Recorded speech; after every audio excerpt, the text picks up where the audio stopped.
Hi, I'm Natasha Williams, and I'm a toxic relationship expert. I'm also the author of The Lies That Bind, Overcoming Narcissistic Abuse. And today I want to discuss with you how to have a conversation with a narcissist. So if you've ever been involved in a conversation with one, you will know how frustrating it is. You try so hard to get a point across, and they either will completely turn the tables on you, which is what is their most common trait, or they will try and lead you down the rabbit hole talking about something else.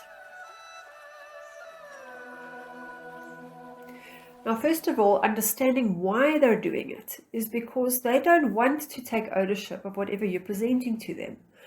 They either don't know anything about the subject, in which case they want to deflect about it, or it's something that you want to point out to them. It may be about their behavior or something that they said and that you're not happy with.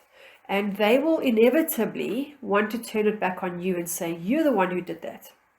Now, let's say you wanted to have a conversation and say, look, I'm unhappy about these things that happened last week and we need to talk about them. They might go into a rage, or they might want to talk for hours on end, and you kind of feel like you're making progress. They might even concede with you to a point, depending on what they're actually wanting from you. But it's going to feel like pulling teeth. It's going to take hours and hours to try and talk through it, or you might even just get the silent treatment, or they'll just turn it on you. So how do you actually have a conversation with somebody like that?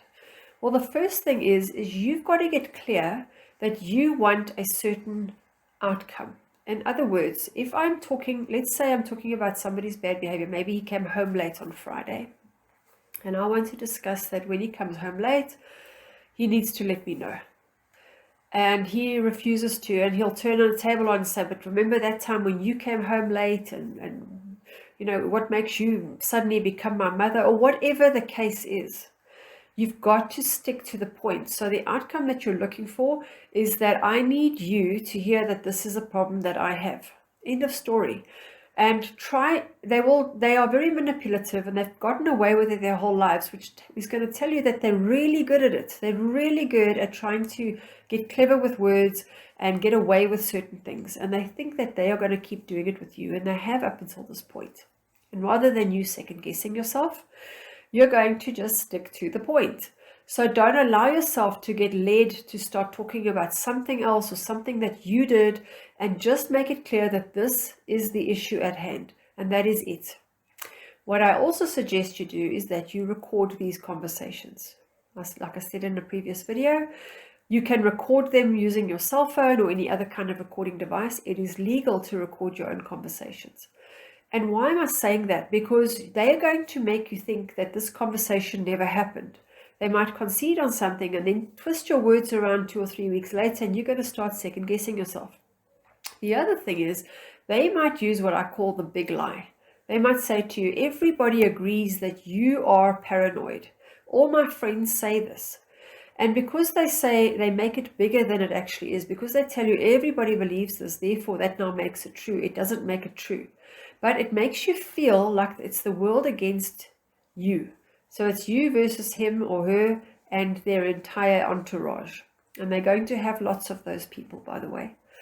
So it's so that you don't feel that you've made these things up. So even if you went to go and report it to somebody and they say to the police, no, she's just making it up, I don't know what she's talking about, you have evidence.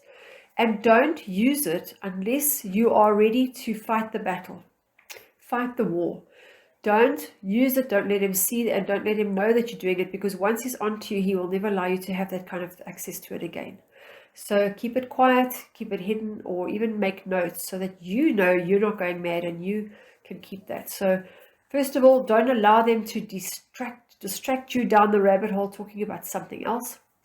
And then thirdly, you don't want to become defensive. Don't have to justify any reason why you're saying it. You might say, oh, you're hormonal today, or you're just having a bad day, now you want to take it out on me, or now you choose a time when you know that I've been working late, and everything then becomes the blame game about some issue that you now have, or how you should have presented it in the certain words.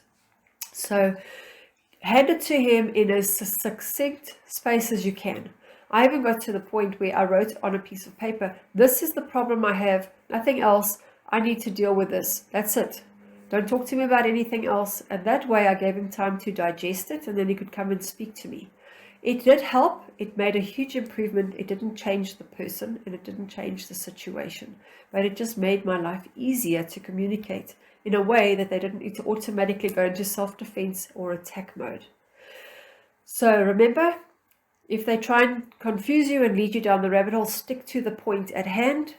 If they are telling you that it's something that you did or they're bringing up something from the past, then make sure that you are, again, sticking to the point at hand and keep track. Make notes of what was said.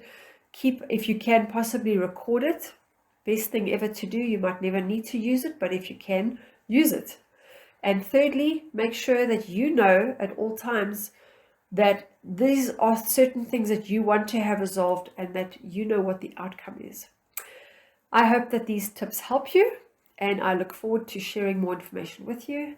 And if there's any support or any inquiries you'd like to make, please comment below or contact me and I'll gladly assist you. And I look forward to hearing from you. Please like and subscribe to my channel, and I will chat to you soon. Have an amazing day.